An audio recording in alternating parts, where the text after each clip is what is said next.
My Family Thinks I'm Crazy, a podcast where I, your host, try to give you some tips on how you can explain all this weird, wild, crazy conspiracy stuff to the people you love most. Because that's what I've been trying to do for the past 10 years with no success.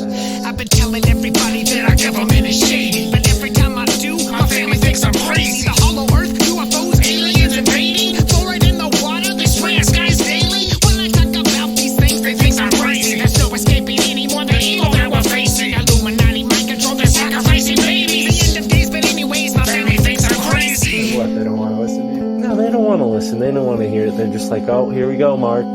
Off again with your... Mark being Mark again. Yeah. So, that's the thing about podcasts is when you're on the air, and it's like therapy, If I can't talk to my family about this stuff, I'll talk to you, Matt, and all our listeners. You always start your own podcast. Yeah. So who are we talking about today, Matt? They think that I'm crazy. They really think that I'm crazy. They really think that I'm crazy. My family thinks that I'm crazy.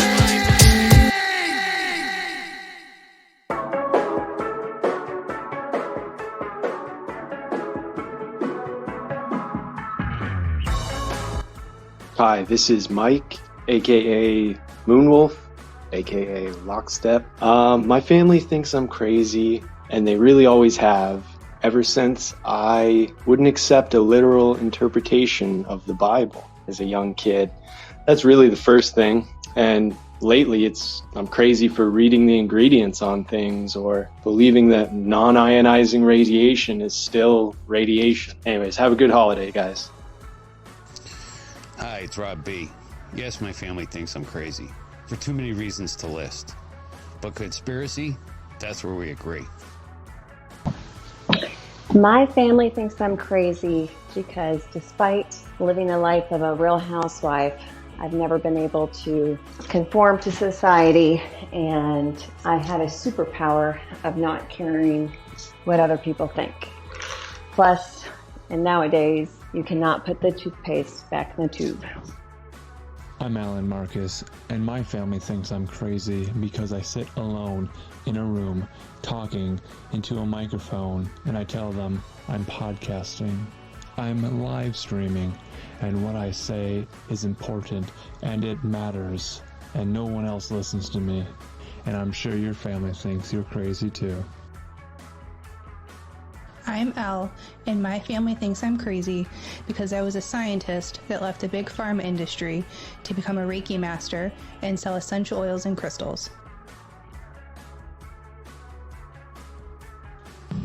Yo, I'm Tuna, and my family thinks I'm crazy for a lot of fucking reasons, but conspiracy ain't one of them. Keep it real, man.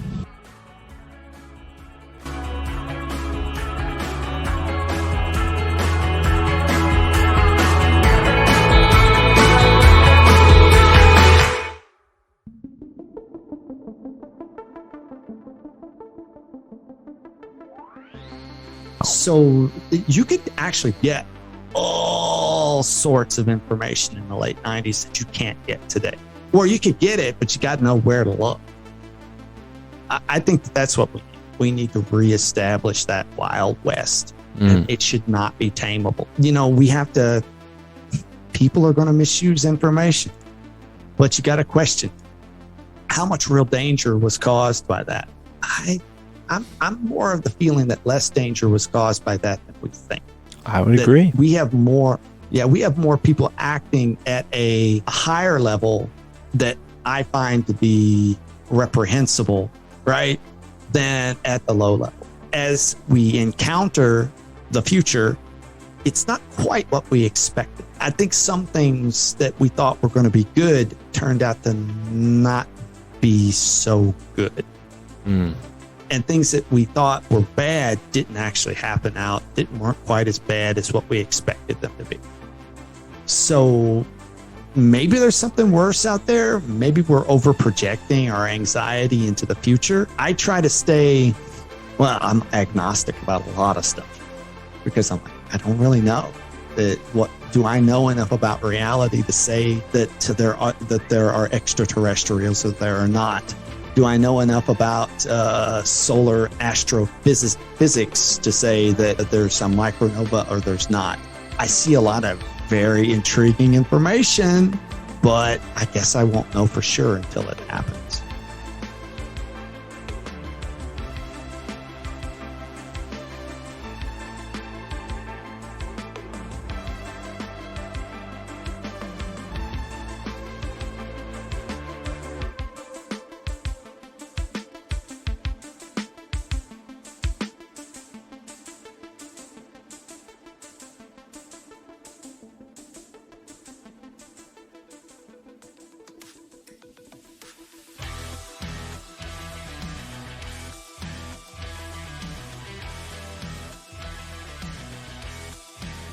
Ladies and gentlemen, welcome to the My Family Thinks I'm Crazy podcast. I'm your host, Mystic Mark, and on today's episode, we have a returning guest, the founder and CEO of Content Safe, host of the new show titled Deplatformed, and an expert in all things technology. From the Plandemic to the metaverse, this conversation covers all the hits of 2021 and even takes a look at ye old 90s internet. But moving on to 2022, looking forward to more content from us exploring new platforms as we head spin away from dystopia into utopia, lean into the madness, folks, and alchemize greatness. Here on the My Family Thinks I'm Crazy podcast with your host, Mystic Mark. Thanks for joining us and enjoy this fantastic conversation with Matt Raymer. But first, I got to give a shout out to our patrons. We'll be giving out 3 new spirit animal names in today's outro. Extended outro, by the way. But I got to thank the patrons because we cannot do the show without them. Thank you for your support. We appreciate you. All of our patrons on patreon.com/MFTIC and our one supporter on Subscribestar. Thank you. We've got thousands of followers on Rockfin, so I appreciate all of you on Rockfin so much. If you guys are into cool stuff, we make it, we sell it, and it's not just audio. I'm making jewelry. What? Jewelry? That's right. Have you ever been to a festival? Have you ever seen those drugged out hippie dudes doing the raps? Yeah, well, I'm not exactly one of those guys. Much love and respect to those guys and gals. Shout out to you. But if you've seen the heady raps at festivals, check out my work. I can guarantee you've never seen anything like this at any festival you've ever been to. Mystic Marks, wire wraps, Mystic Marks, crystals, they're one of a kind. And I'm not just saying that because I made them myself. I'm saying that because I invented my own style that I've been working on for more than 4 or 5 years. And I just got back in the swing of it. That's right. I've been wrapping up a few gems lately, hence this newfound confidence. And if that tickles your fancy, check it out at Ko-fi.com. You can go to myfamilythinksimcrazy.com and check out our shop. That's where you'll find all of my Mystic Mark wraps. And if you like art, my lovely girlfriend Tara is a painter, and we have some of her awesome works there for sale in our shop. So check those out as well. You can also buy us a coffee on Buy Me a Coffee, or you can give us a one-time donation with PayPal. That certainly helps. I also have a really cool book list that you can check out and a new concept for a show. If you buy me a book and buy yourself a copy of that same book, we will read it together and do a book club episode together on the Patreon. That's right. If that sounds like something you're into, let's do it. I can say for sure my homie, the Smoky Frog, Sylvester, he bought me a really cool book all about Cherokee medicine. So I know he's a busy guy. He's got a lot going on, but when he has a chance, hopefully him and I can get together and review that book. I think that's a fun way to include you guys in this and also to get some more books in my library, because just as quickly as I'm giving them away for all our awesome patron supporters who join the Best Friend Book Club, I need to, replenish my stock. I have over 600 books and I plan on reading them all. Some of them I've read already, and some of them which I've read already, I give away if you join the Best Friend Book Club. So join that and receive a special book chosen by me. But yeah, we got so much bonus content. I could take forever talking about this. I don't want to waste your time. You came here for an awesome episode with returning guest Matt Raymer, founder of Content Safe, CEO of Content Safe, host of the brand new show D Platform, which is available only on IPFS. Stay tuned for more details on that. But if you like bonus content and you like the show and you want to be a part of the community, I see your YouTube comments. I appreciate them. I see your Instagram messages. I appreciate them. All your comments on Instagram, I appreciate all of it. Thank you for participating. But the best way to participate in the show and get in touch with me is through Telegram. Join our Telegram. Leave us a voice message there. Tell us why your family thinks you're crazy. Give us your name, where you're from, and in 2 sentences or less, tell us why your family thinks I'm crazy. As you may have heard in the beginning of the show, we're going to be featuring your, what do we call them, endorsements. And I think that's going to boost the show and show people like, hey, we're all in this together. I'm not the only one who thinks this stuff is true, and I'm not the only one whose family thinks I'm crazy for it, right? So I don't know if I quite pronounced that the way or phrased that correctly, but either way, we have an awesome Telegram group growing, 100 and something people in there. We're close to 200, so join the Telegram today. And if you're a part of our bonus Patreon supporter content, there is a private Telegram chat just for you, a little more exclusive. I put a lot more attention there. And in the extended outros, I plan on doing my best to get to some of these messages that I've been receiving, because some of you send me essays and I appreciate it. There's no need to apologize or say, hey man, I was drunk, or hey man, I was really stoned. Like, I get it. I've been there. I've done those same exact things. So you don't need to make excuses. I am very busy, but I will promise that if you send me something, I will screenshot it, I'll put it in a folder, and I will address it in the extended outros starting in 2022. If I missed you in 2021, you're like, damn, this guy never read my message on the show, forward it again. Send it to me again. Copy, paste it, and send it again. I promise every message I get in 2022, I will do my best to answer on the extended outro. Now, we might get to a point where there's way too many messages to answer them all, in which case I will have to then limit it to supporters only. And that's fine, because we have almost 40, 50 supporters keeping this show going. And that's still small compared to what I see other podcasts getting. And this is by no means a competition, hence the podcast cooperative that I founded. But I definitely can't do it without your support. So check out altmediaunited.com. Check out all of the ways to support the show. myfamilythinksimcrazy.com/support. And that's about it for today, folks. We got a lot to talk about in the extended outro, so stick around for that. I'm going to be talking about the messages that I've been getting from you awesome, lovely listeners. So stick around. Again, Matt Raymer, host of the new show Deplatformed, founder and CEO of Content Safe. Another great conversation with my friend Matt down there in the Philippines. All right. You made it this long, folks. Thank you for being with us here on the My Family Thinks I'm Crazy podcast, and enjoy this interview with Matt Raymer.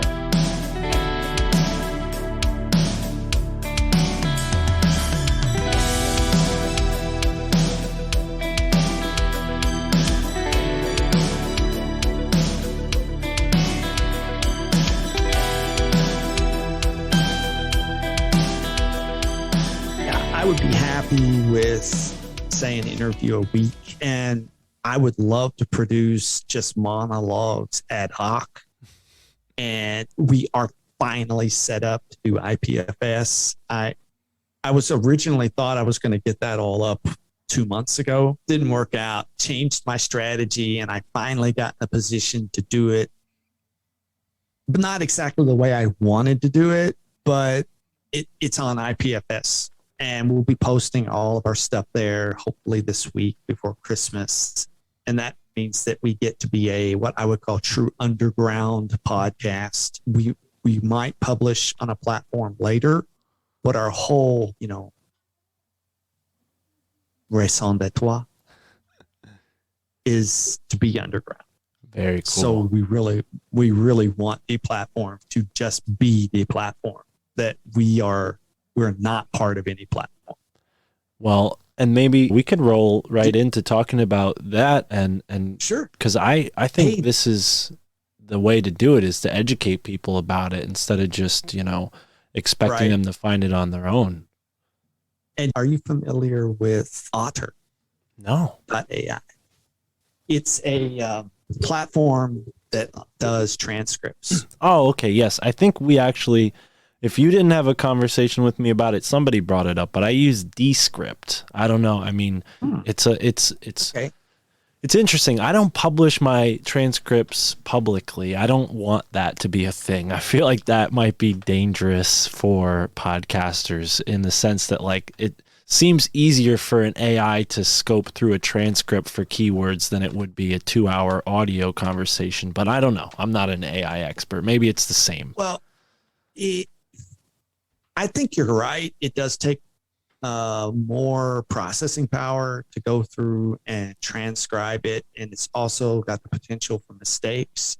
So if you have an edited transcript, then that is going to be easier to mine out.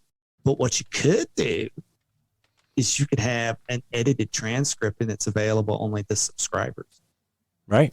Yeah. And I don't want to leave anybody out. I can't imagine that there is a deaf community that wants to listen to my podcast in particular, but I think that for large podcasts, I'm sure there's an audience out there who feels left out. So I think there will be a day when that's kind of a standard thing. But it does, not to get too conspiratorial, it does seem like some of the most Orwellian things come from innovations that are meant to help the handicap, which is, again, nothing against handicap. I want them to be able to participate, but at the same time, if it makes it easy for them to censor me because I put a transcript out, it's catch-22 there. But see, this gets me back to what I was going on about with Union of the Unwanted last week. We need to change our paradigm about technology. There is no such thing as a safe technology. It's all risky. Everything that enables the individual can be co-opted by an organization to cripple the individual. The difference being that if the individual is aware of the technology, they may have a chance to get ahead of the organization, because organizations tend to be lethargic and they tend to react slowly, whereas individuals are light and can react without needing to show an immediate profit or needing to gather resources or needing to prioritize. They can just ad hoc decide they're going to do something. And that's like a whole Sun Tzu sort of thing, where your enemy's big and has lots of power, but you are weak and are able to move faster. So you could potentially beat a larger enemy because you've got more mobility. Right. And so I hope that makes sense. No, it does. We can't look at technology as a savior, because that same savior can come back and be our master. We have to be aware of that. It's quite literally the double-edged sword. We can't forget swords are technology too, but yeah, it is definitely, it's risky business, especially I stream on Rockfin. I'm grateful to have my Rockfin account, but then you hear a lot of people in the community say blockchain is going to be this next big, tyrant in the technical space, which, I'm all for decentralization, hence your show, Deplatform, completely, in support of that. And I want to get my podcast on IPFS as well. I hope we can get into that. But, technology, it's always double-edged. That's right. That's right. And again, it's not a matter of avoiding technology. I disagree with the primitivists who say we should just abandon technology. No, that's not going to work. My inspiration in this is Jacques Ellul, who I talk too much about probably. He pointed out that, of course, he was coming from a Christian anarchist standpoint. And he would use in his secular writings, he would just talk about how technology is self-propagating, which meant that it was not under the control of anyone. It uses humanity as a medium of control, or excuse me, a medium of propagation. Technology propagates through humanity, and no single organization or person controls the flow of technology. That was Elihu's contention. On the Christian side, he would point to like the Old Testament laws of these Bronze Age warriors were told you can't have iron weapons. And he would say that even though that was the ideal, that they were supposed to put their faith in Yahweh, and they were not supposed to have chariots, they're not supposed to have weapons of iron. He said inevitably they had chariots and they had weapons of iron. And I compare this to the primitivists, like what was the Unabomber, right? His manifesto was abandon all technology, go back to nature. You can't do it because technology won't let you do that. If you are a small kingdom on the border between Rome and Egypt and you get run over by every big empire that comes through, you don't have an option but to have chariots and weapons of iron. Am I making sense? Absolutely. So you can't say, oh, blockchain is going to be the next big tyrant, so we're not going to have any blockchain. No, you can't do that. That's not going to work. You're going to you're disabling yourself. You're going to have to embrace it because it's going to be used against you. Right. So if you're not embracing it, you're actually crippling yourself. Right. You'll be left behind. That's right. Or you can just sit and hope. If you're a Christian, you could hope for the parousia. Or if you are a secularist, you can hope that the next solar flare comes through and knocks out all the technology. Right. Yeah, I mean, there's a lot of people who say that might be happening in the next few weeks. I mean, you could go on a number of websites who predict that, monthly, it seems that might happen. Exactly. And you know what? At least hypothetically, I don't have a problem with solar flares. I think that it could happen. There seems to be evidence that is going to happen, but it hasn't happened yet.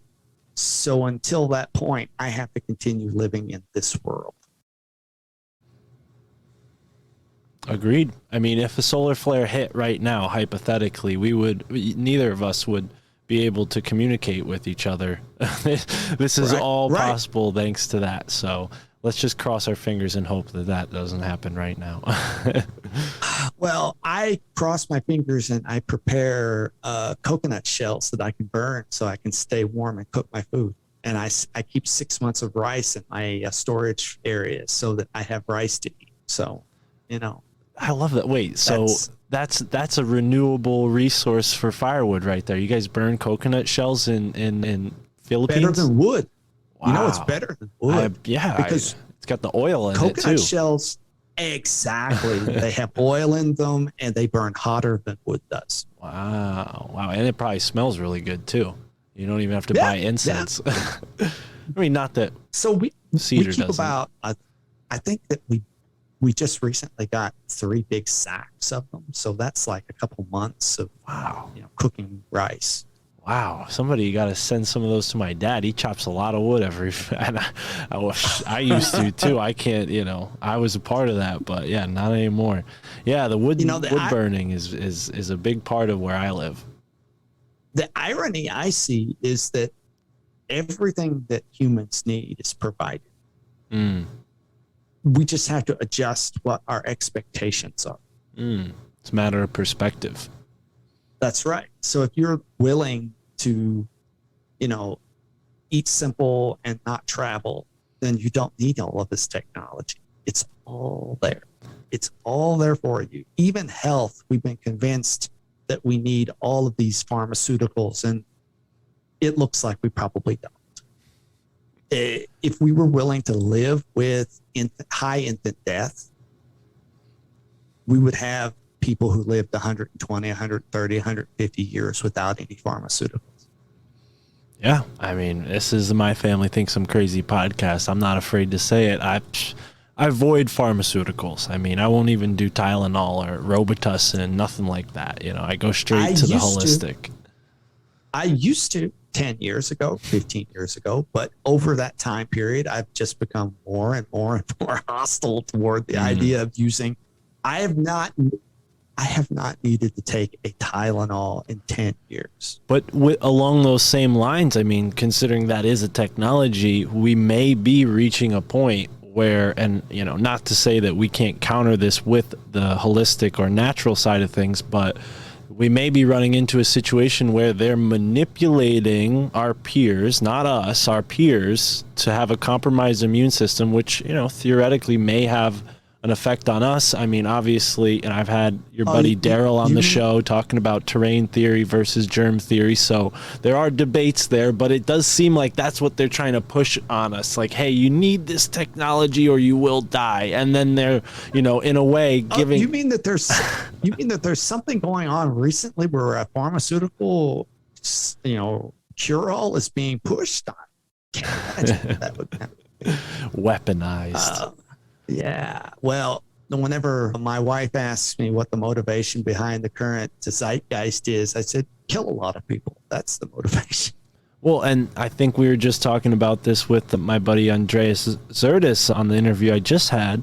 And, you know, it's literally, you know, selling people their lives in a way. Like, you give them this thing that compromises their immune system, and then you're doling out, you know, this sort of monthly thing to keep them going because you've compromised their immune system to the point where without the medicine you're providing afterwards, you know, they're not going to be able to survive. So I don't know what that means for those of us who choose to, you know, opt out. But in that same thought experiment or line of thinking with technology, it's like, are we reaching a point there where, you know, you don't have a choice anymore? You have to choose to either use some kind of holistic medicine to improve your immune system, because now there's these radically different compromised immune systems moving around out there. I don't know. This is all, again, I'm not a biologist and I'm certainly not a doctor. So I am at the point where I am kind of optimistic that what we're experiencing is overreach. It seems more desperate. I mean, I definitely always go for the positive side of things. I hate to seem naive, but I think there is something to the reality that we live in is totally our choice, you know, and if you feed into that negative reality, you're only helping that magic that they're creating with these desperate messages that they're sending, that winter's going to be all death. And you know, obviously it's a little more ominous hearing that from where I'm at compared to where you're at, but like, you know, I'm you however many years ago, Matt, and I'm trying to, I don't know, find my island to run off to at this point, because I don't want to hear, you know, Mr. Biden. I don't know if I ever, a couple things that I, to comment on what you just said. One thing, just the last thing. One thing I learned from running off to this island is you don't need to run off to an island. That's one of the biggest takeaways from my life. Well, I definitely didn't mean to imply cowardice, because I know you weren't running away. No, it's not. It wasn't really cowardice. It was ignorance. And you know, I didn't know. I was 24 years old whenever I ran off here. I'm 51, going on 52, and I can tell you, after that time of being here, I don't regret coming here. I learned I didn't need to. That, you know, what I was trying to accomplish could have been done anywhere. Right. That's my contention now. You don't need to run off somewhere. You need to make something happen where you're at. Right. And again, that's why I don't leave here. I've had people say, why would you stay there? Why don't you go XYZ? I'm like, why would I do that? Because I've got my network. You know, we've been preparing for a good 10 years for what's happening now. We didn't know. We kind of got a little blindsided by what happened. But my experience was within a month, we already knew the lay of the land. as far as, like restrictions. Right. And we could thwart all of them within a month. It really was just a matter of having the internal resolve that you weren't going to be afraid.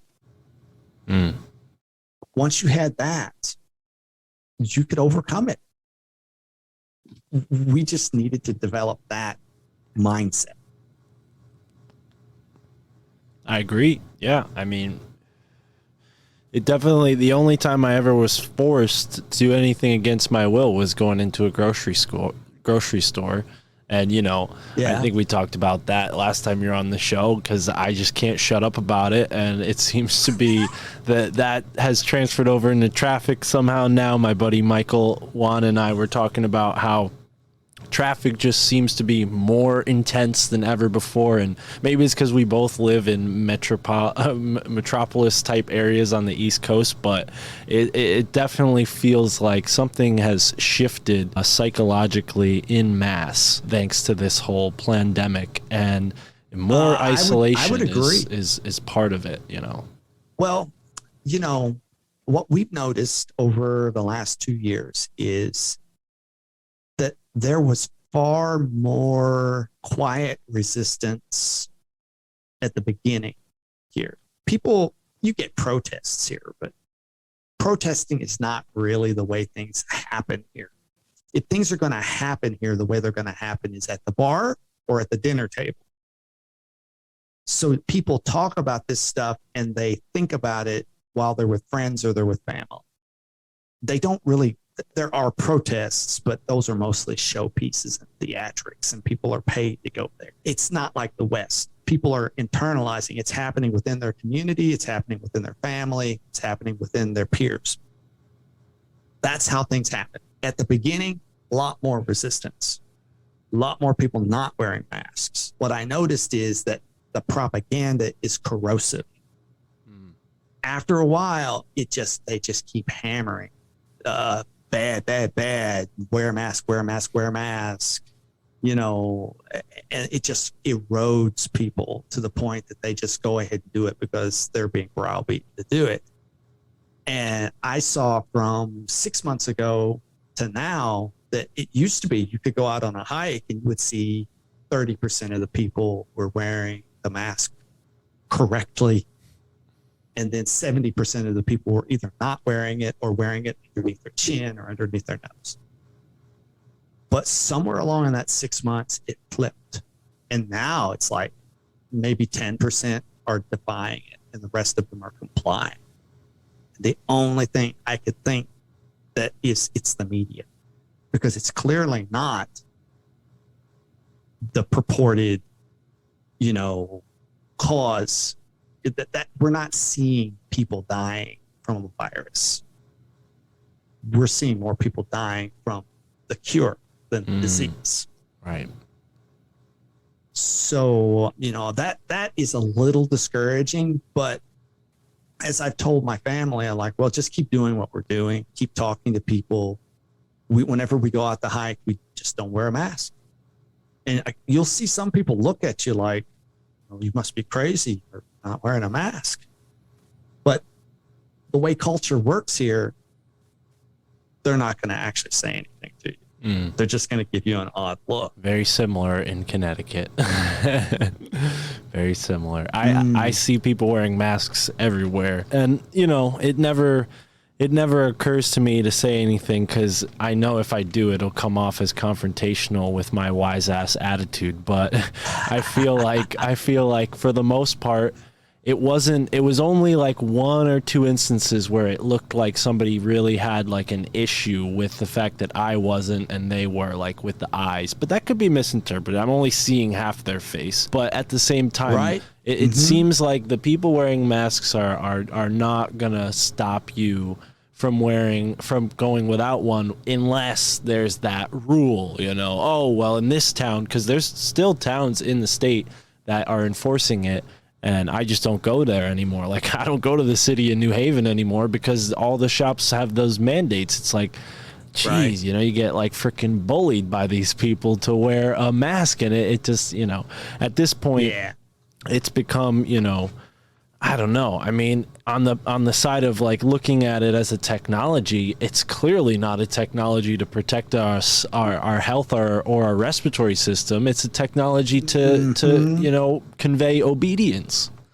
That's right. Absolutely. 100%. There's nothing about this that has to do with health. Nothing. It's all about compliance. And, you know, for us, it's only certain places that they actually enforce it. So if you went to a government office, they enforce it there. Right. If you go to the mall, they enforce it there. But this has an odd counter effect. There's a restaurant that I like. They're one of the few places that serve breakfast early. And they have the signs, they have the contact tracing table at the front of the restaurant. Nobody does that. Right. You just walk in, you order your food, and they leave you alone. Right. Nobody nobody knows anything. Right. That's right. It's like that everybody, as far as we know, everybody contact traced and everybody wore their masks, but actually it was totally voluntary. If you want to wear a mask, wear a mask. If you don't have to. They're not going to say jack. And I'm happy with that. I like that. That's, you know, that's fantastic that you can actually get that attitude. And I don't want to force anybody to do anything. That's not my goal. But my goal is to get people to understand that they don't have to do any of this, that they can actually say no. And they can, in fact, the restaurants outside of the mall are immensely better than the ones that are inside the mall. Yeah. My problem is where we don't have a choice. Like with the public library, I tried to go to the public library, and sadly they did not agree with me being there, not obeying their mask policy. So I left. I didn't get to take any books out, which was unfortunate. But I could go to used bookstores just fine and spend money on books, and except for the ones in New Haven. But yeah, it's like, you know, one of those things where you just have to figure out a way around it, it seems. But yeah, you know, there's so much more to talk about, Matt, and you're doing so much on the back end, we'll say, for podcasting. Maybe we could take it back to deplatformed and explain maybe IPFS for those who don't know, because you did mention that you want to have your podcast exclusively there. How would somebody, can they still take your IPFS hosted podcast and run it through the podcast app that they listen to this show on? Yeah. Awesome. Yeah. So it's basically an RSS feed, just not with an RSS URL. It is a CDN. It's a content distribution network. So what you're working with IPFS, you can serve up MP4s, you can serve up HTML. It's all available through browsers now. So you don't have to have a special client to get the show. You can just download it by entering the URL that we provide. You can also organize that into folders so that you could see new shows that come out.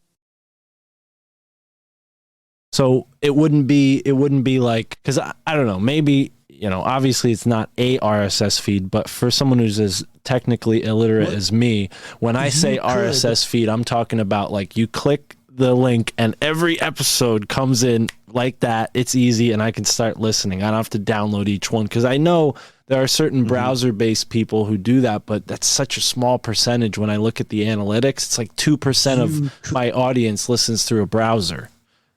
You could provide an RSS feed off of IPFS. Beautiful. Because I think that's the convenience that, you know, obviously the guys who are way technically literate are going to be like, all right, yeah, I can do this. But someone who's a newbie like me, who's just trying to like figure this all out for himself for the first time, it's cool to have that convenience. Actually, we built into the listen notes a playlist for anybody who comes across the Alt Media United website, where they click this OPML button, they download the OPML, and then they're automatically subscribed to every podcast in the Alt Media United podcast cooperative through their, podcast app of choice, and obviously we like to incentivize people to listen on, a third party app, not Apple, not Spotify, because these are the exact people that are gonna censor feeds and make it impossible for someone to listen to a show like yours, because they're not going to serve up potentially that feed without maybe you having to go and figure out a way to plug it into their server. I mean, have you thought of that, putting your show on Spotify even though it's hosted on IPFS? Does Spotify forward the traffic to the source? Or? I think I'm not sure the technical side of it, but my host lets me. Well, when I'm on my host Transistor, my RSS gets linked into Spotify through whatever magic they're doing, So I'm wondering, if somebody were to create their podcast through IPFS, is all of that still going to be available for them, or is it going to be again like more steps to get the show? Well, I'm going to have to look into that, because I had not really thought about Spotify and IPFS, because of course I stay out this is the next generation of the web where we don't use servers anymore. Right. Well, and that's what I'm thinking is like, because from my perspective, I want to reach as many people as possible. There's already a bunch of people that are listening to podcasts or finding new podcasts through there. So, obviously as a host, I want to have my show available on that platform, So I'm just, I guess I'm not saying that that's the goal, is for everybody to be on Spotify, but to reach people and be like a bridge into this underground world. We got to go out to those more public places or more corporate places to get them to the underground. Yeah, I agree. And every content creator I deal with comes to me and says, but I gotta do it on YouTube because I've got a larger audience there. Yeah, I totally get it. I totally understand. Me personally, I don't feel any compunction to publish the platform on a platform. Why? Because I have an ideal I'm striving for. And if I could build this underground, why not? Right? I love it. And that's kind of what I was trying to get out of you with that, is because I think that's really what we're going to need to do, is have folks like you set this up in this kind of ad hoc, entrepreneurial way, and then people bridge, from the mainstream to the underground. And through that process, there can be a lot of revealing, awakening, coming to know truth, because we're dealing with an honest medium here. You just got to do a little more work to get to the truth. That's just the truth, Whenever we did our first interview together, I think I remember us talking about, how old are you now? I just turned 27 in October. So, wow. Whenever you were born, the internet was only just still in its infancy. Right? You were born mid-90s. Yeah. Yeah, 94. That means 94. So that was right about the time the internet went public. Wow. Yeah. So you would not have known what it was like to be on the internet back then. And what I'm trying to do in essence is make that environment permanent. What we've done in the last 20 years is tame the internet. What we're striving is to make it untamable. Make it wild. Make it ungovernable. That's what we're aiming for.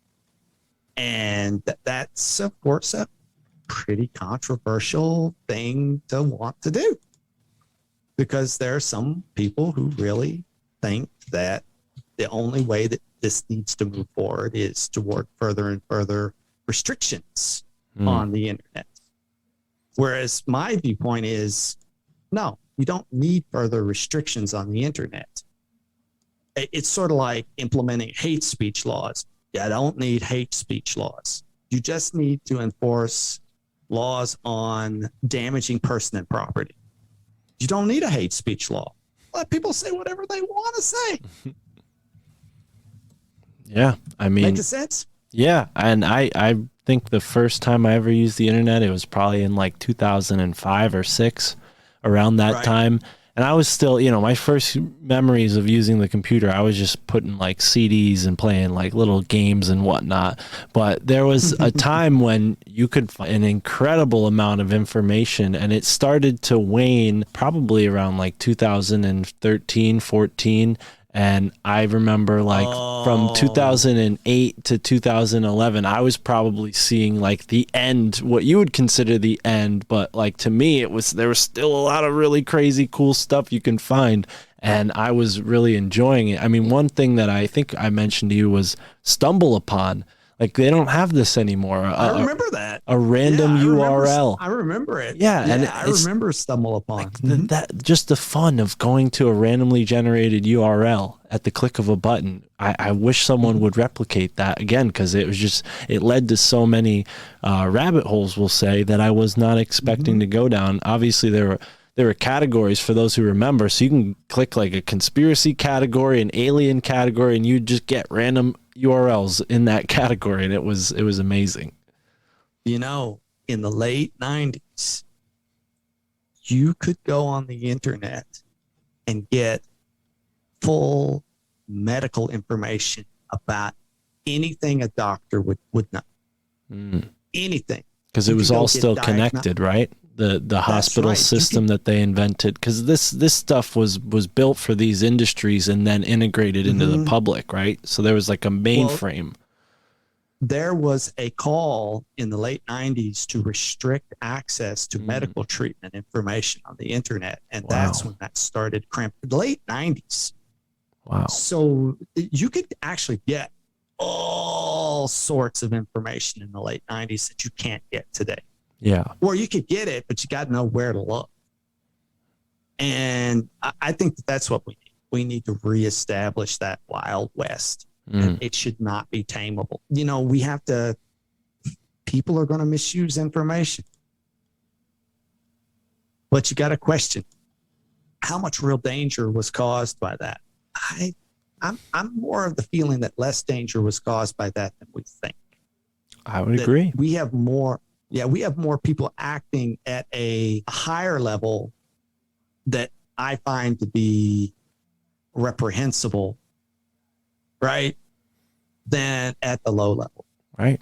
And you see this being used as a tool for the common man overwhelmingly, like even just like social media apps, how prolifically, you know, it changed a lot of different countries' political atmosphere just because people were able to freely communicate with each other in the touch of a button. You know, some countries didn't have that up until, you know, really recently, and it completely changed the whole trajectory of a lot of different countries. You know, I'm not an expert, I'm just kind of paraphrasing here, but I think there's something inherent to what you were initially talking to us about here with the, you know, not opting out of technology, but embracing it to the point that it becomes consensual and beneficial to everyone. Because I mean, that's the fear, is that it's not consensual and people are going to have their rights taken from them, and there's not going to be any love, there's going to be hate or whatever they, you know, throw at us. But it's ultimately just fear that gets people to kind of sort of distort the true potential of these things. Right. And we shouldn't have any illusions. Anytime that you have a latitude or a freedom, there are risks attached to that. No illusions. We understand that. I remember listening to Coast to Coast back in the early 2000s, Obama era. And the guy that was hosting Coast to Coast said something like this: something's amiss. Something's not right. George Norrie? It may have been George Norrie. It was Obama era. And he's like, something's amiss. Something's not right. And they know something that they're not telling us. And we're big enough that we can take it. Trust us. Tell us what's going on. Now, personally, I'm of the mind that there may be something bigger that they don't want us to know. And it's possible that they're trying to get their escape plan in place and they don't care what happens to us. I mean, we have talked about this recently on the show, the prolific, race to space by all these, private entities. Now you're seeing all these different billionaires, competing. And I was just talking to a guy who's absolutely fascinating. His name is Chaz. His website's Chaz of the Dead. I think this episode might come out before his episode, but he spoke to me about a bunch of different stuff, but he talked about, oh man, I warmed it up so much I completely forgot where we were going. Where were we just going with that? Jeez. Something may be happening that they don't want us to know about, but they're preparing in advance for it, and they don't care what happens to us. Right. And, it's just overwhelming that the alien kind of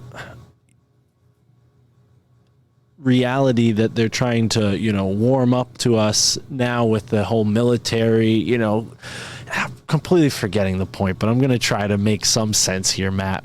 I'm in a basement too, but unfortunately my basement is not very quiet. There's this furnace that comes on every now and then, and I just have to adjust the levels, and it totally took me out of my train of thought. But anyways, thank you for letting me explain that idiosyncrasy there. But either way, Chaz of the Dead, great conversation.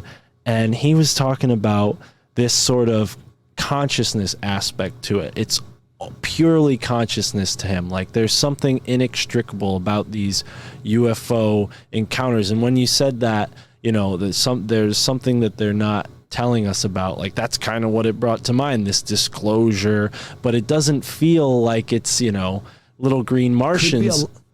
Could be a lot of things. It feels like it's it could be the alien thing, it could be the micronova thing, it could be the self-organizing collective thing.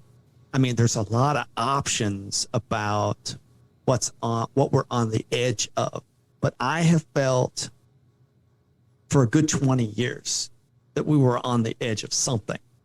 And I think over time, I've had to refocus what I thought that was. Because as we encounter the future, it's not quite what we expected. Right. And I think some things that we thought were going to be good turned out to not be so good. And things that we thought were bad didn't actually weren't quite as bad as what we expected them to be. So maybe there's something worse out there. Maybe we're over projecting our anxiety into the future. I try to stay. Well, I just had this conversation this morning in a meeting. There's true, there's false, and there's I don't know. Right? So it's I'm agnostic about a lot of stuff because I'm I don't really know. What do I know enough about reality to say that there are extraterrestrials or there are not? Do I know enough about solar astrophysics to say that there's some micronova or there's not? I see a lot of very intriguing information, but I guess I won't know for sure until it happens. I'd agree. Yeah. And I do think that there is this sort of paradigm where you do kind of create your own reality, or maybe even shift towards reality that matches your frequency, like attracts like, I think that's what I've been exploring, at least recently, in a lot of conversations, talking about the law of attraction and realities and to our point we were making previously, maybe if you really think the world is ending, the world ends for you. If you see this as a new beginning, it becomes a new beginning. I really think that technology has that potential always. I think so. Maybe I'm not sure we mean exactly the same thing, but I do think that maybe not in the most absolute sense that we create reality. I do believe in some sense we absolutely create the perception of reality. So I might not actually be changing the physics of the universe by the way I think, but in terms of my perception of how the world works, I definitely have a lot of power over how I perceive things. Now, the problem with that is that I don't actually have a whole lot of control over reality. So if I am, forcing my perception onto reality, at some point, there's going to be a break where I don't have that much control over reality. And reality is going to smack me in the face. So that brings us to the other possibility that what we're experiencing right now is a denial of reality. Wow. Yeah. It's definitely spooky. I don't remember what my point was about Chaz, but the world seems more paranormal than ever. So, yeah. Yeah. If you've got a system, and now what we have, this is a Cliff High sort of thing. Are you familiar with Cliff? Absolutely. Yeah. He was, I booked him on Sam's show, and Sam was really impressed. He really enjoyed talking to him. I heard he was on the show, I enjoyed and I want to go watch that. It was good. I haven't listened yet. I like Cliff. The web bots. I am not big on the alien aspect of his work, but that said, the self-organizing collective side, wow, I'm definitely on board with that. And as I see it, as Cliff would say it, you've got a world that's had centuries of gradual building up of systems to try to be a top-down control.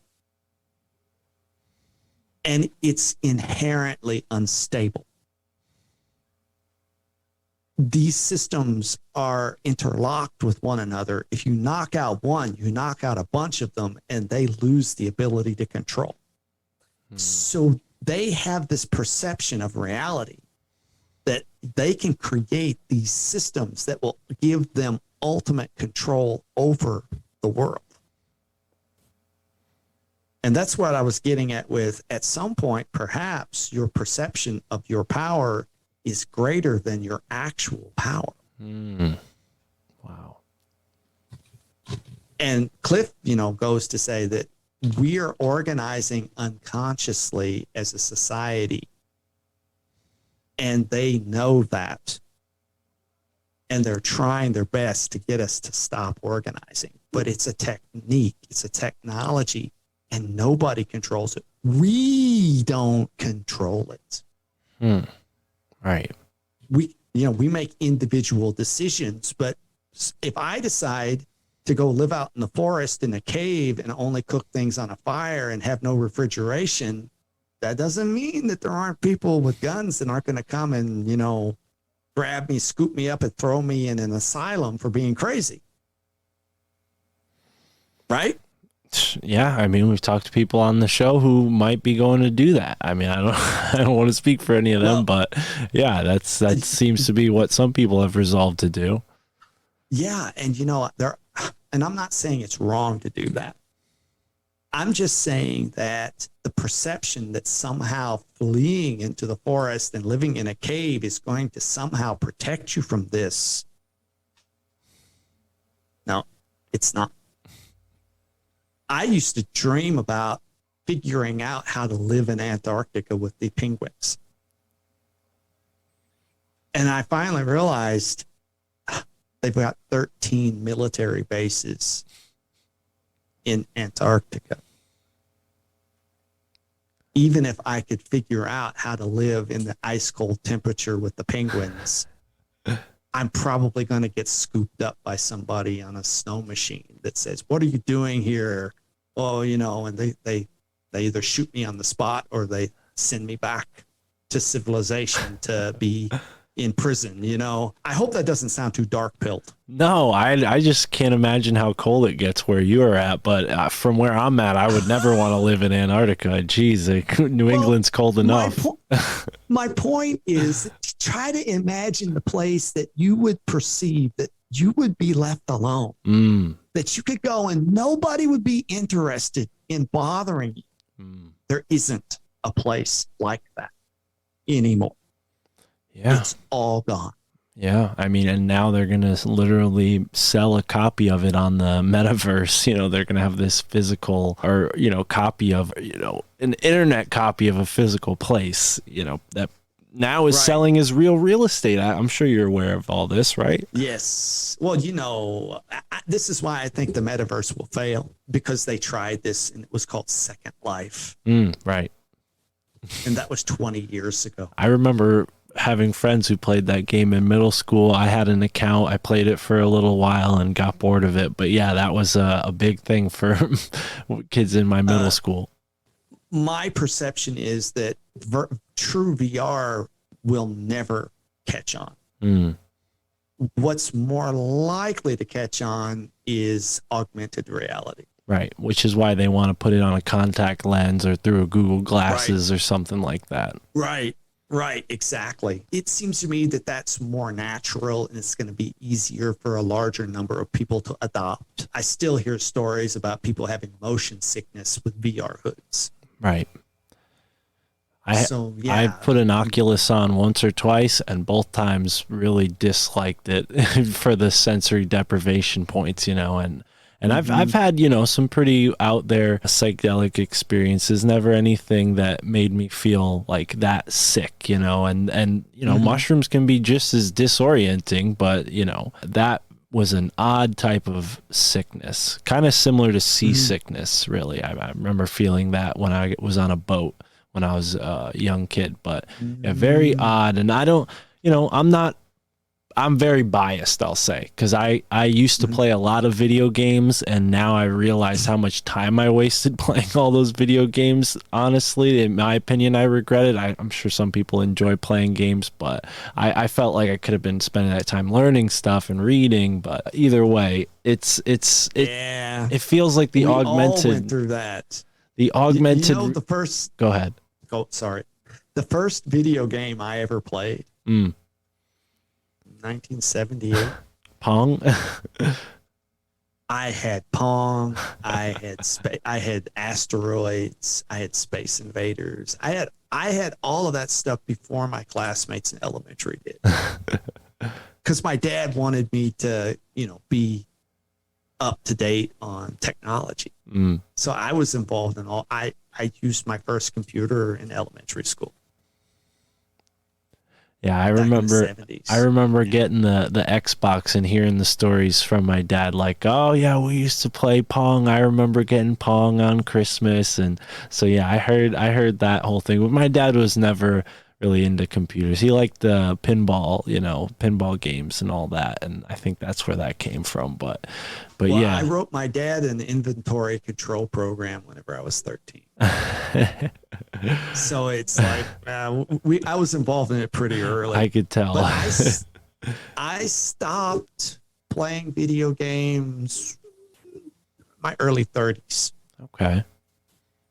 So I was pretty, I played back in the 80s, 90s. I was playing Doom. I played Castle Wolfenstein in graduate school. Quake, which was the successor to Doom, was called Quake.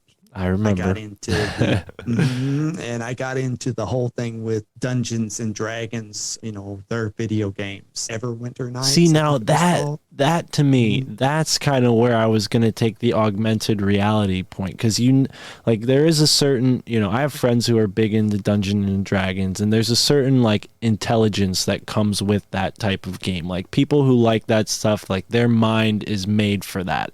Whatever did that, I don't know what it is.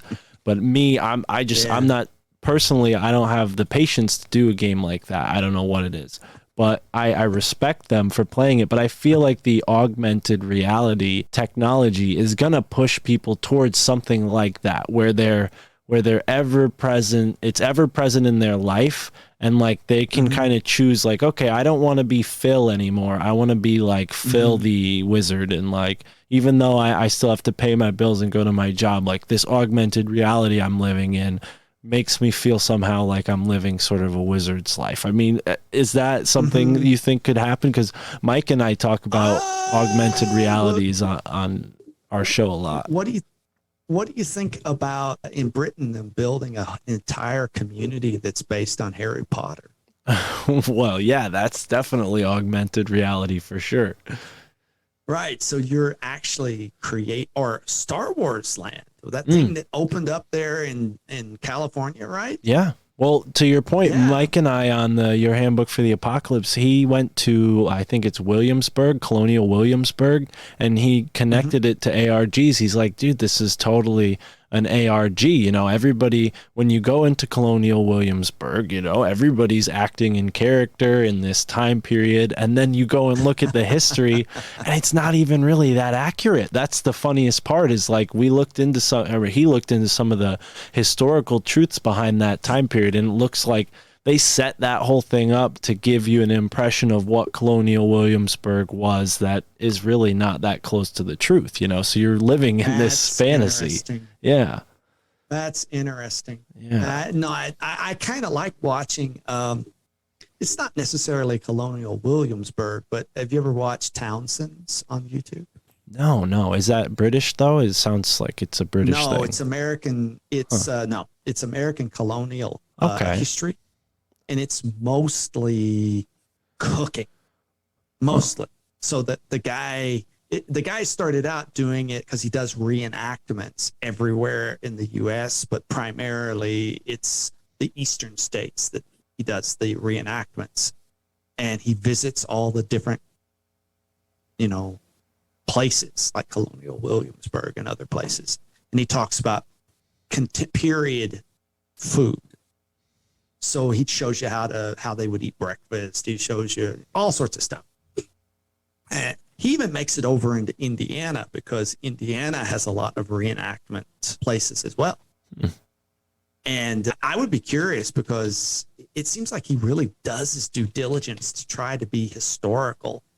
But, I would be curious to know what's wrong with the way they portray things at Williamsburg.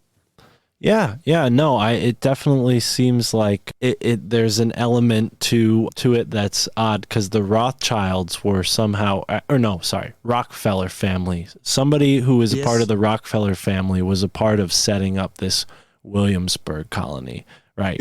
Go figure. So I don't remember all this off the top of my head, because this was several weeks ago that Mike and I talked about it, but I encourage you and anyone listening who's curious to go listen to that, but because Mike definitely had some interesting things that stood out. But yeah, just the concept itself, it feels like they're going to start to do that with cities, where, there's all these social credit systems in place, and they gamify your life as a citizen in that city.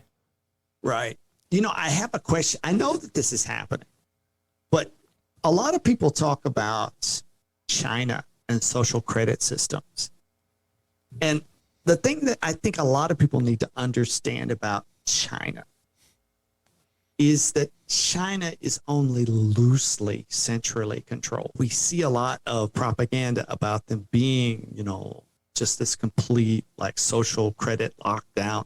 That's not really the way China works. From what I understand, there is this kind of artificial, they try to prevent travel between different places.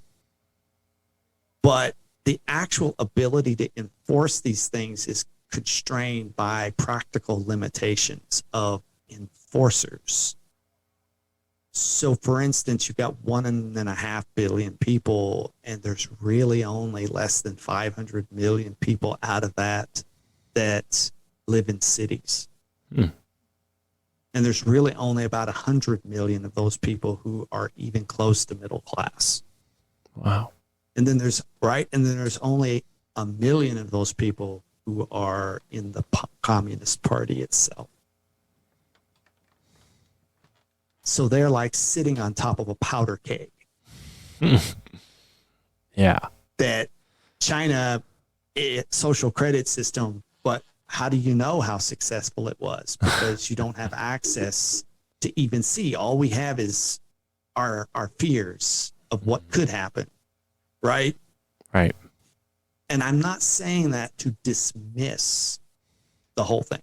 I'm saying that to get us to kind of sober up a bit, saying, oh, wait a second, what exactly do we know about this? Let's step back and be a bit agnostic and say, yeah, I don't like where that sounds like that's going, but is it actually there? Are we actually in a social credit system yet in the US? Tell me. Not at all. Well, I mean, depending on who you ask. Yeah. I mean, depending on who you ask. Right. I can tell you now that a lot of people can still make a living without having a Facebook account. Do you know what percentage of Americans don't have email addresses? Right. I'm sure it's pretty high. 20. What? Yeah, there's Really? 20% of American society doesn't have an email. I thought it would be like 50%. Really? It's 20%? Oh no, it's still pretty high. It's in the 80% and above range that have email addresses, Yeah. but 20% don't have. There are I didn't know about this until a couple of years ago. There are tens of thousands of hippies that travel around the US on a regular basis and have no permanent address. And they live from place to place. They make their living either freelancing online or doing jobs on the ground, or that's not a social credit system. And how are you going to step those people into a social credit system? They're not taking vaccines, I'll tell you that much. Yeah. So, the world's pretty complicated. And again, I'm not saying this to try to get us to stand down. I'm trying to get us to say this, to say, look, you know what? If we decide that we don't want something to happen, we have the power to say no. Mm. And Exactly. we should be saying no. And we should be saying no. Right. we should really be saying no. Right. Because there are crazy people out there that want things to happen that they just don't mesh with reality. That's going to kill a lot of people if you do it. Right. And it seems to be that they can't force you to say yes or no, but they can limit your options and limit your perception so that you think you can only say yes. Right. So all the more That's right. reason to go deplatformed, all the more reason to get, That's right. informed and be decentralized with your information where you get it. Don't rely on just this podcast or any one source. Go out and find many different sources. Like you mentioned before, the gentleman who's got the Pentecostal coronavirus podcast that he's going to be putting out. I think that's fascinating, especially because he came at it from a whole different angle. Like you mentioned, he wasn't aware of Jones. He wasn't aware of anybody who's, basically like, you bottom line have to know if you get into podcasting, you're definitely aware of Alex Jones. Oh, for sure. You have to be living under a rock not to know about him. But, and I love the guy in Beijing. I love all my content creators, and I consider them like family. Even if I don't really find their perspective to be compatible with the way I see the world, I feel a sympathy for their need to express what they understand, their understanding of the world. I feel a sympathy toward that, and I want everybody to be able to do that. And there are a lot of people, you're not going to get unity in humanity, not the kind of unity that I think some people imagine that they want. Some people imagine that they want a kind of lockstep, everybody sees and interprets everything the same way kind of unity.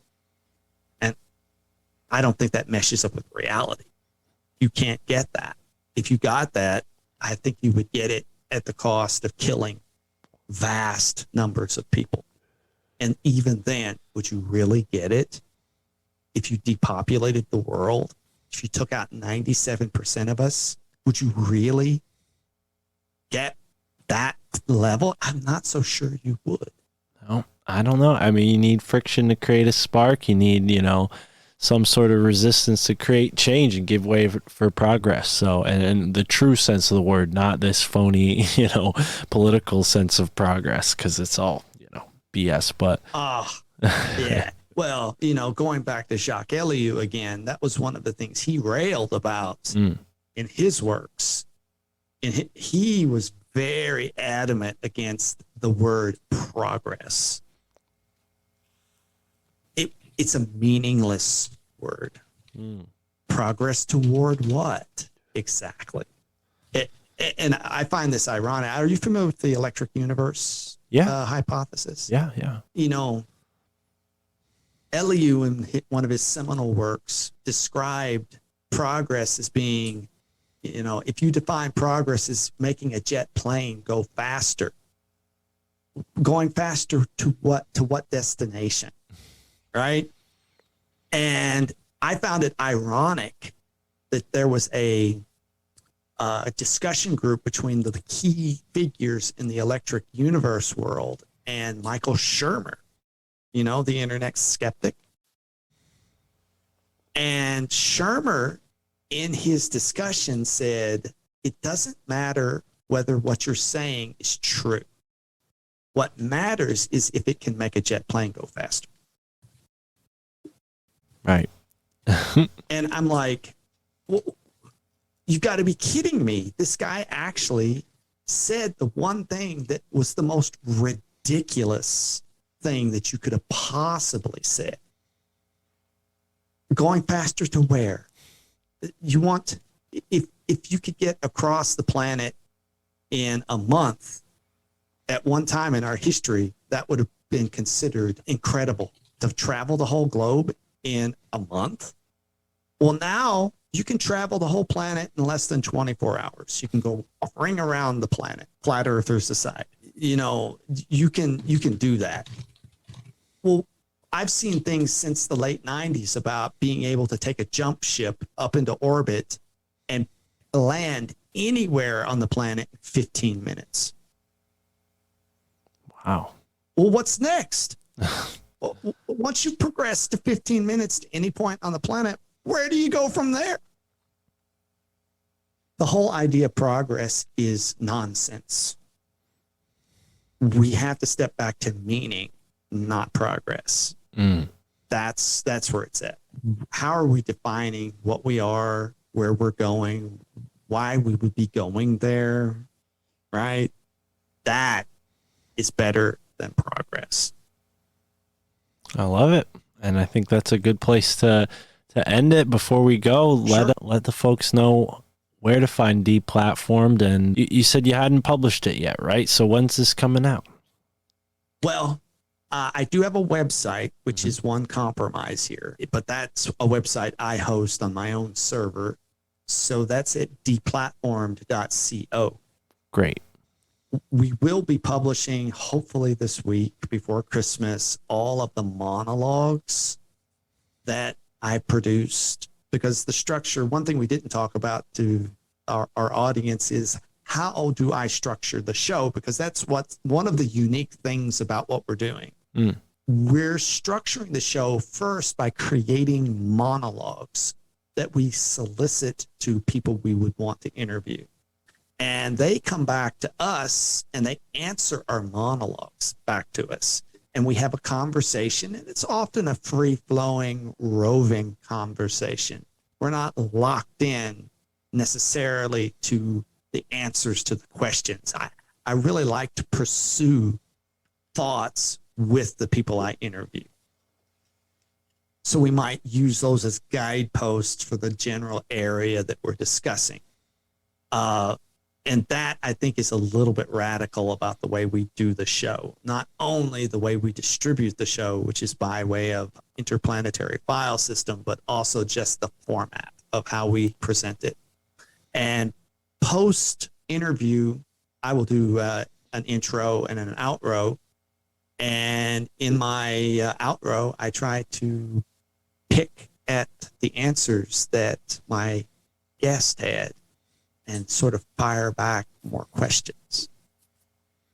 I love that. Yeah, that's what I'm trying to... I think this episode will be its own episode due to how long we went. So, but that's what I've been sort of doing with the outros, or at least in my mind, what I want to do is try to respond more to what maybe was left off the table that was mentioned but didn't quite get concluded, or, you know, not quite the same as what you're proposing, but I am trying to do something with the outros quite like that, where we, you know, give people something more than just the interview itself, because You know, See, it's a lot of beauty- things to do is to make these You know, podcasts.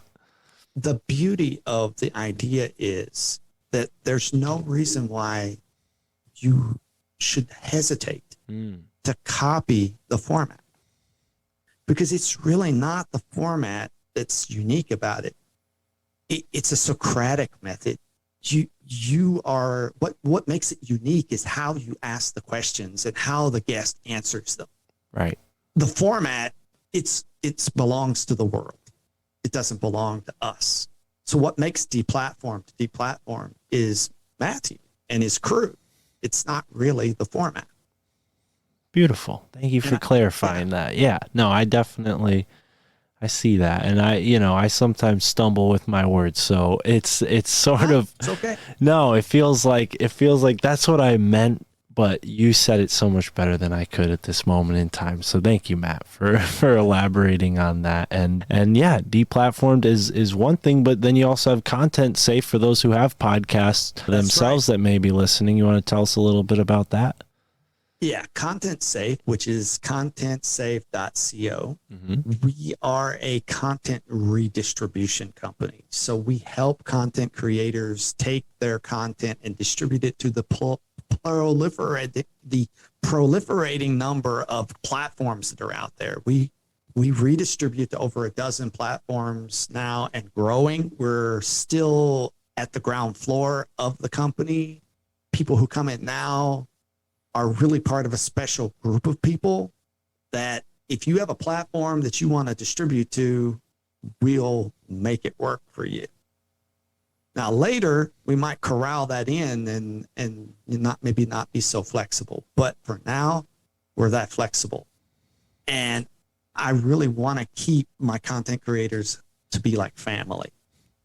So we're trying to help them out not only with content redistribution, but we're also trying to advise them on monetization strategies. We're helping them out with hosting if they need that. We're also offering types of new technologies. Like I just recently started hosting people's files on IPFS so they could distribute their shows there in addition to the platforms. We're always looking out for new tech. And I'm always looking to interview with people like you because it helps me. I learn vast amounts of things from my content creators. Beautiful. Well, Matt, thank you for joining me again. For folks who haven't listened, go back. We had a really awesome conversation, episode 62 of the My Family Thinks I'm Crazy podcast. So this will be coming out at around the 120s. Who knows? Maybe it'll be 60 episodes from when we did our last episode. But either way, it's been a pleasure, as usual, talking to you, Matt. Thank you so much for being here, and thank you to the listeners. Enjoy the moment wherever you are in the now. All right, here we are in the extended outro of the My Family Thinks I'm Crazy podcast, an episode with my friend Matt Raymer, founder of Content Safe, host of the new podcast Deplatformed, which, like I said in the intro, is only available through IPFS, Interplanetary F Satellite. I don't know what the F stands for, but either way, that sounds pretty crazy, pretty advanced. And the way it's been explained to me before is that this satellite is basically like the international waters of the internet. So just like, billionaires can go out in international waters and do all kinds of crazy stuff, allegedly, this sort of IPFS network that's being built or is already built is sort of like the wild, wild west of the internet again.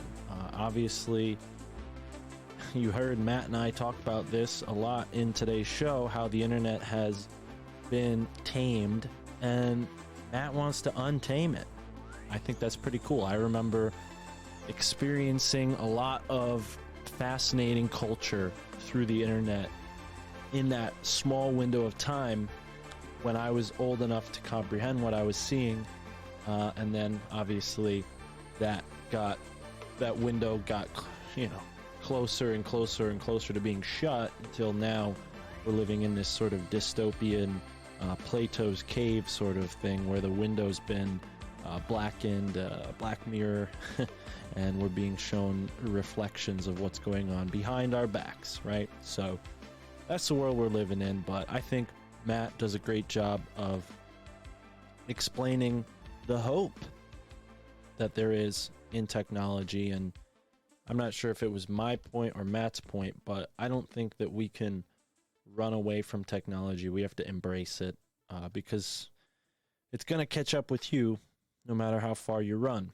That sounds scary, but I don't think we need to necessarily be picturing a John Connor Terminator scenario. I think what's happening right now with the Plandemic is enough to wake people up. And, you know, as more people unfortunately pass away from these really terrible things that have been going on, I think more people will start to wake up, and the people who were silent will have maybe more justification for their position, and the tides will shift, and we'll be living in possibly a new aeon. I mean, I don't know if everyone in our audience listens to the Higher Side Chats. I hope you all do, because it's the gold standard of what we're doing here right now, and a lot of what Greg does inspires this show. And he recently had Chris Knowles on for a 10th time. I reached out to Chris Knowles. Hopefully he'll come back on our show, our little show that could. Actually, as a matter of fact, Chris Knowles, I'm a member of his Patreon, and he just released the first conversation I had with Chris, episode 14 of the My Family Thinks I'm Crazy podcast, on his Patreon. And he said that the original location had disappeared, which is not true. I still have the audio published. So if you listen to the show on iTunes or Spotify, go back and make sure for me that episode 14 with Chris Knowles is still there, because it could be getting shadow banned, and I would have no way of finding that out because A, I'm an Android user, so I don't look in iTunes, and B, my hosting service doesn't tell me what's going on past the distribution. So a little inside baseball here. I pay Transistor FM to host this show, and then they distribute it to the various platforms that you listen to the show on, whether that's Spotify, Apple, or any of the others. I personally hope that you listen to the show on an app like Podcast Addict.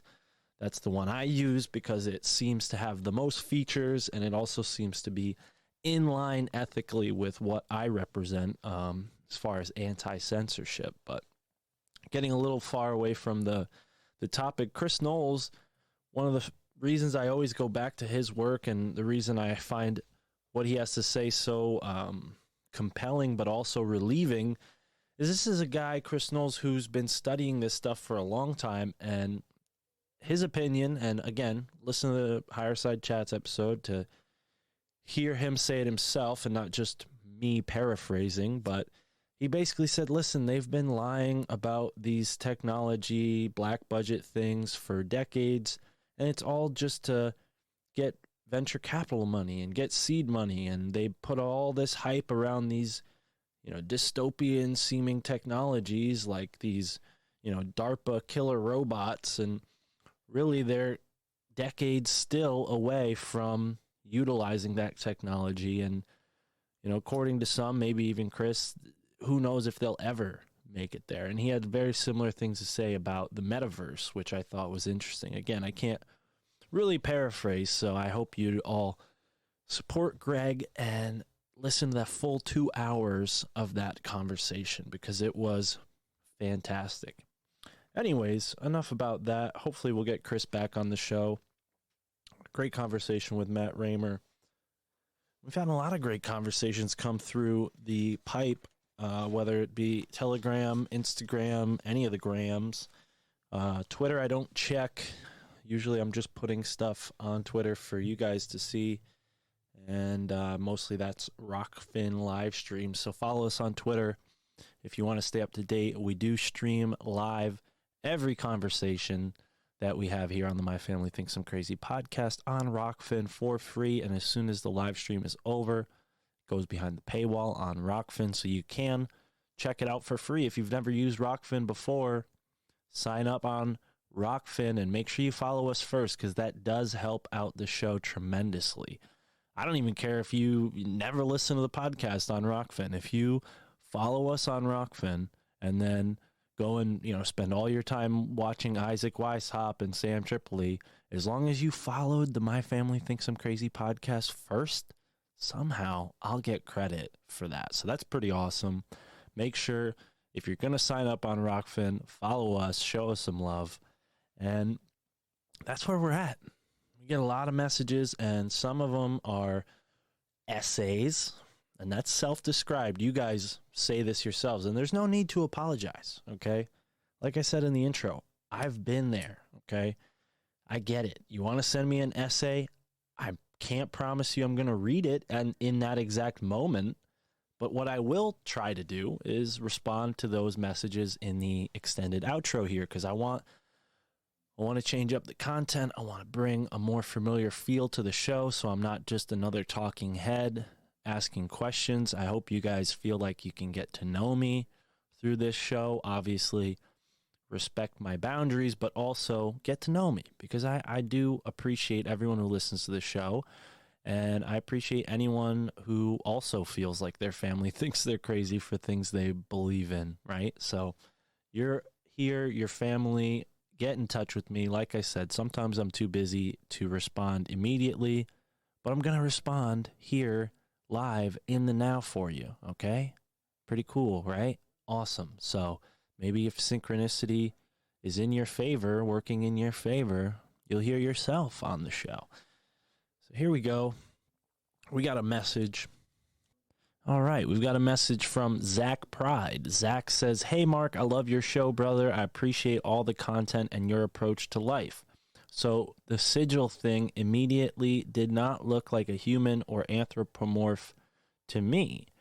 He's referring to a symbol painted on a rock that I found on a hike with my girlfriend, Tara. I mentioned this on my weekly show that I do with Michael Wan. We took a 2-week break at the end of December. We'll be back in 2022.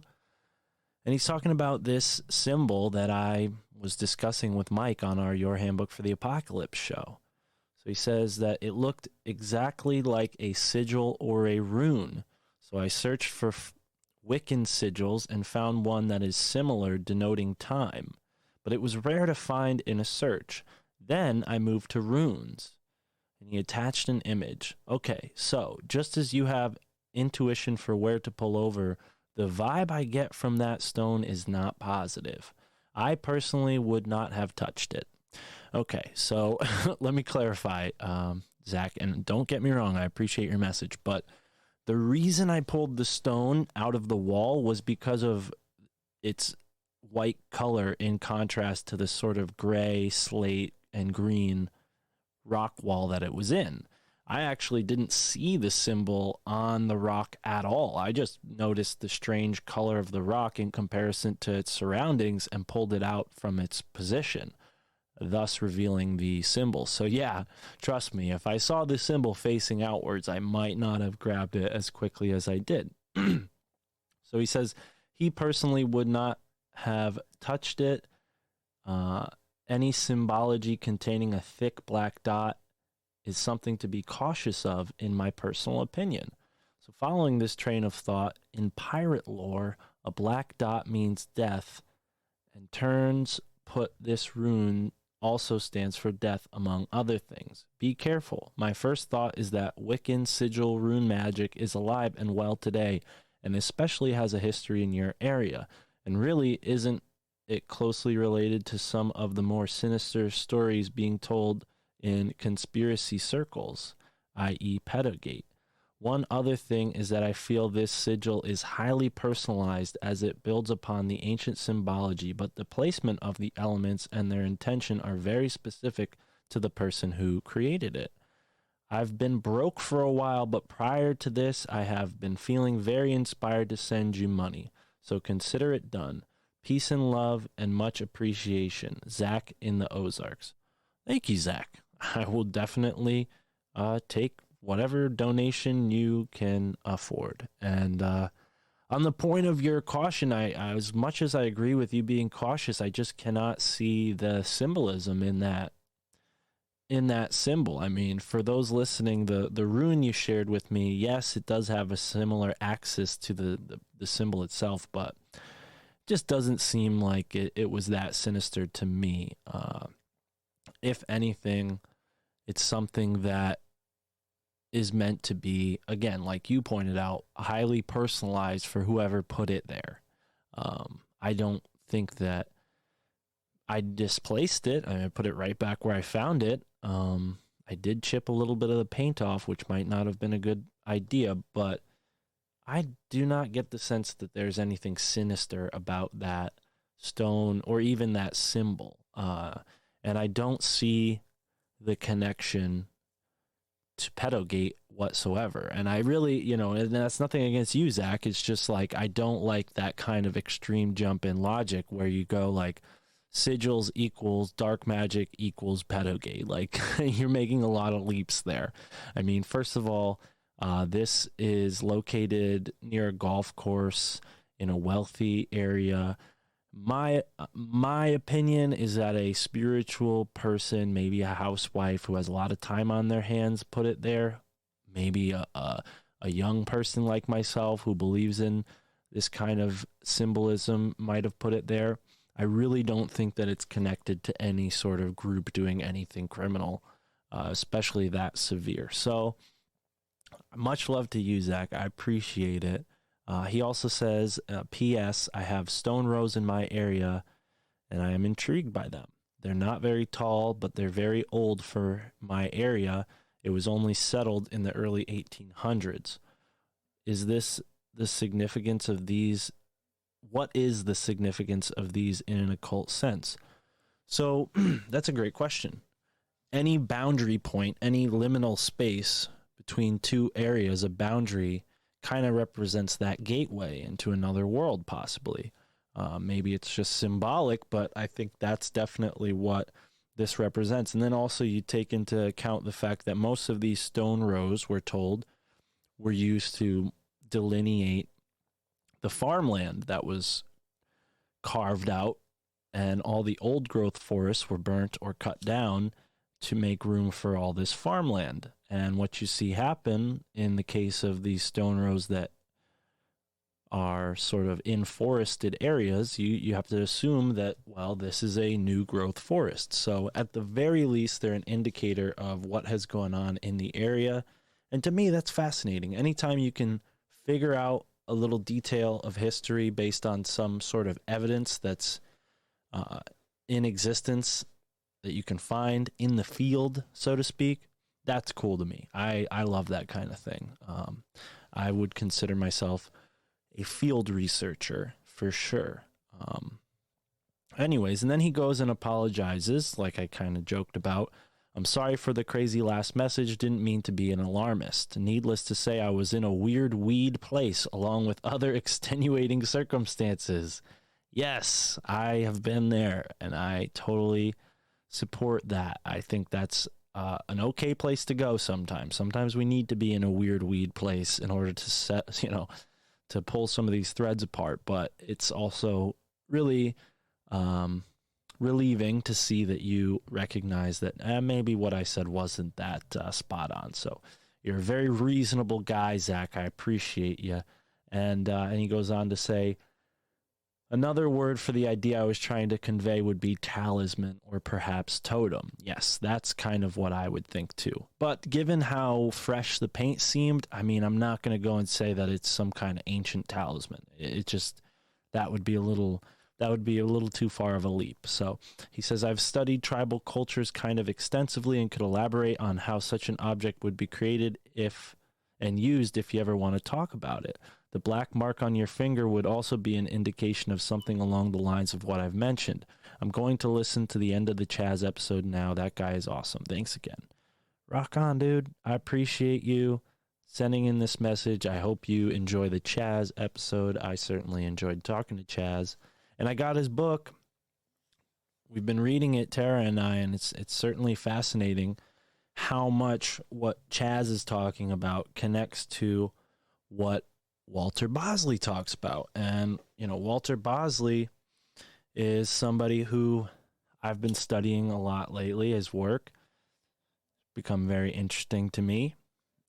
And I just got his contact info from Richard Spence. So fingers crossed we'll have Walter on the show soon. But what Chaz talks about with the friendship group, really, I can't help but think maybe him and Walter are talking about similar groups, where Walter's talking about breakaway civilizations. He's talking about this friendship group that has access to all this cash and platinum and titanium, and they're talking, or not titanium, platinum, and they're talking in all these different languages, and they have, the ability to fix this person's boat. It's just really strange stuff.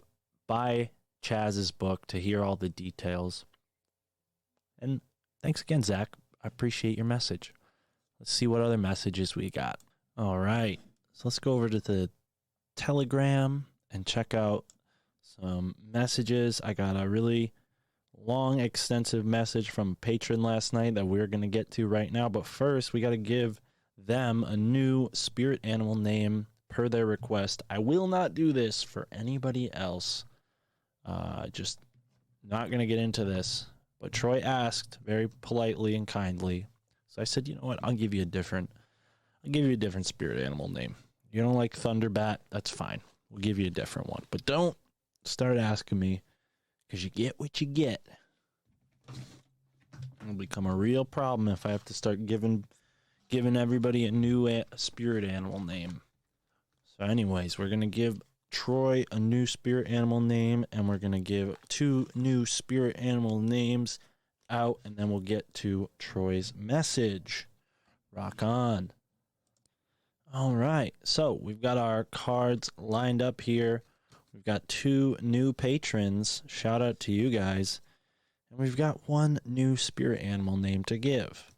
So, Troy, your new spirit animal name is the Moon Spider. You got the Moon Lodge card, which is symbolizing a retreat or recuperation. And you got the Spider card. So you are now the Moon Spider. You have upgraded from Thunderbat to Moon Spider. Very cool. Next up, newest member of the patron, we got Tommy H. Tommy H. Ooh, this is an interesting one. So we've got the horse card, and we've got the standing people card, which, for those not familiar, that's a reference to trees.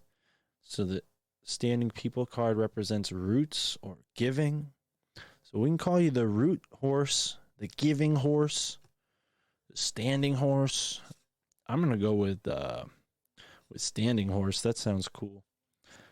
Standing horse, Tommy H. Welcome to the club. Ooh, sorry about that. Next up, we've got a very cool dude, and I'm saying that because of his profile picture. I can already tell him and I will get along. So we got Rick R. And Rick, you got the shark card. You got the cradle board card, which represents an ability to respond. So you are the cradle board shark, the cradle shark. Very interesting spirit animal name. Or the responsive shark. I'm going to go with cradle shark because I don't know if we'll get another name like that. So there we go. We got our 3 newest patrons and their spirit animal names. Remember, folks, these are all chosen at random, and there will be no appellations. So if you don't like your spirit animal name, tough. Thunderbat was pretty cool. That one's now up for grabs. So if you don't like your spirit animal name, maybe you can go with Thunderbat, and then your name will be up for grabs. So anyways, thank you, Thunderbat, Cradle Shark, Standing Horse, Moon Spider. Thank you all for being a part of the show and being patrons. Now let's go over to Moon Spider's message that he left us. So he says, hey, what's up? Can you talk right now? And I'm like, yeah, sure. Cool. What's up? And then he says he grew up in Rockland and loves exploring. I'm going to summarize this a little bit, Troy, and then get back to some of your questions. So He says, expand on this if it tickles you. Let's see if it tickles me. I am ticklish. Maybe you could possibly gather some of your former guest speakers together who understand and are just as passionate as I am on this matter to formulate a plan to create a new map or web for us. And then when the plan seems sound, challenge every one of your listeners to make their backyards sacred again. Possibly learn how to use the land, grow maybe some vegetables or fruit. Everyone would somehow connect, maybe through a copper wire or something. We can reconfigure the grid. We can create a brilliant new geometric resonance sound pattern. So to that, I would say, I can't make any promises. It does sound awesome. I definitely recommend you check out Jim Gale. He has not been on, he's been on this podcast. We just never released the episode because, to be quite honest, I wasn't very happy with it. He joined us for 25 minutes and then bounced, which, I don't like to, I just don't want to do that, So I love Jim. I think he's got a great movement and a great company, but the guy, didn't have enough time to spend with us on the podcast or whatever it was that day. And we'll have to just, reschedule it and do something, differently in the future. Who knows? Maybe we'll never have him back on, but I've certainly helped him get on plenty of podcasts. So you can definitely find Jim somewhere, maybe not this podcast, but yeah, that's what Jim's doing. I mean, turning barren backyards into food forests. That's a great way to connect your home space with the greater energy environment and restructure this weakened biome that we're living in. As far as a copper wire that would connect us all, I mean, that sounds to me like an IC, an intentional community, where, people are all living together for a common goal. It might be hard to convince your neighbors where you're living now to do something like that. But yeah, I definitely don't want to be raining on your parade, Troy. This is all awesome stuff. And, as much as I would love to get behind that, I mean, I'm already doing this. This is how I'm helping. I think this is the best I can do. It's a podcast and all the other things I got going on. And this is not just the only thing. But right now, at this point in time, no, I cannot dedicate myself to something like that. I would love to help in any way, but you're not going to get me to start it. If you want to start it, Troy, by all means, I'd love to help. But yeah, really intrepid plans there. I hope it works out. So then he also has some comments on the episode I did with my friend Roman on the resonance architecture and generating energy, which is very much in line with what he's talking about. How can we restructure our communities to be, recreating this energetic biome, this energy grid, realign it, connect back with Mother Earth, with Gaia. I don't know. It seems to me like these landmarks that they're placing are placed in certain areas to funnel that energy. But yeah, he also goes on to share this concept of a mud blood brick, a brick made of blood. And there's articles that he's showing me that point to them possibly using these blood bricks to build structures on Mars. I guess you donate your blood and it somehow turns into a brick. Wow, that's strange.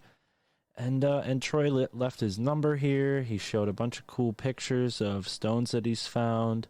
So we definitely need to talk. I definitely need to talk with Troy.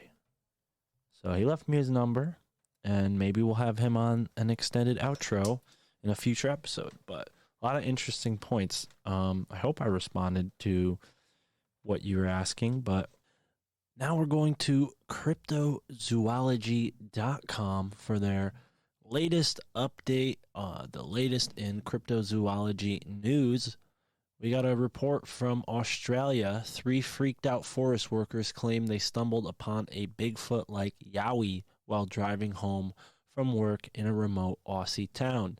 3 friends have been left shaken after they spotted what they believe was a yowie while on their way home in a remote Australian town. On December 4th, 2021, Seamus Fitzgerald and his 2 mates were driving back from a long day working on one of the plantation fields at Jimna in tropical North Queensland when they caught sight of a mysterious figure at the edge of the road.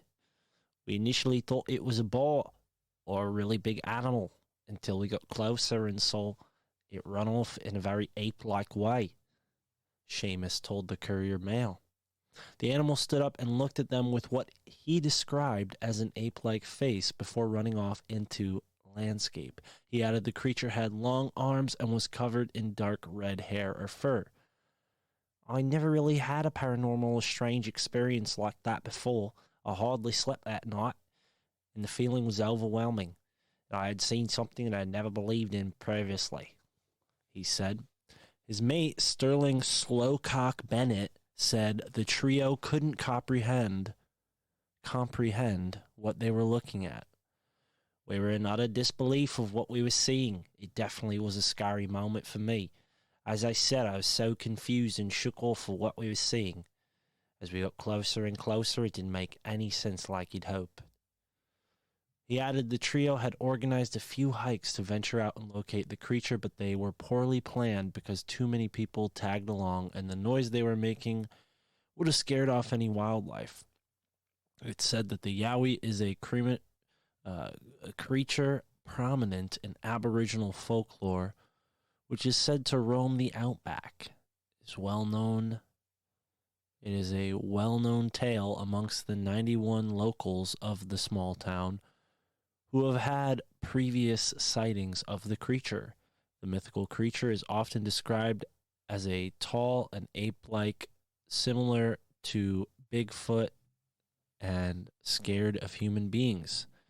This tale has prompted a number of yowie hunters to set up camp in far north Queensland, trying to track down the animal and offering tours into its habitat. The 3 plantation workers said they had told others in town what they had witnessed and were told yowies appear more often in storms. The 3 said the experience had sparked their interest and they intended to research more and explore the area. Wow, fascinating stuff. Thank you, dailymail.uk, for that fascinating take.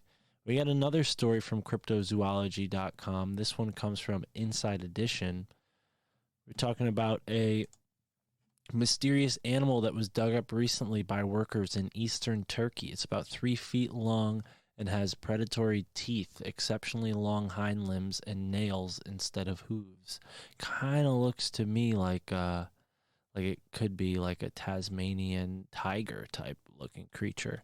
But it's curious because, what this looks like also is what is depicted when they point out these like unknown animals that are on the Globeki Tepe carving structure, the stone reliefs in the Globeki Tepe.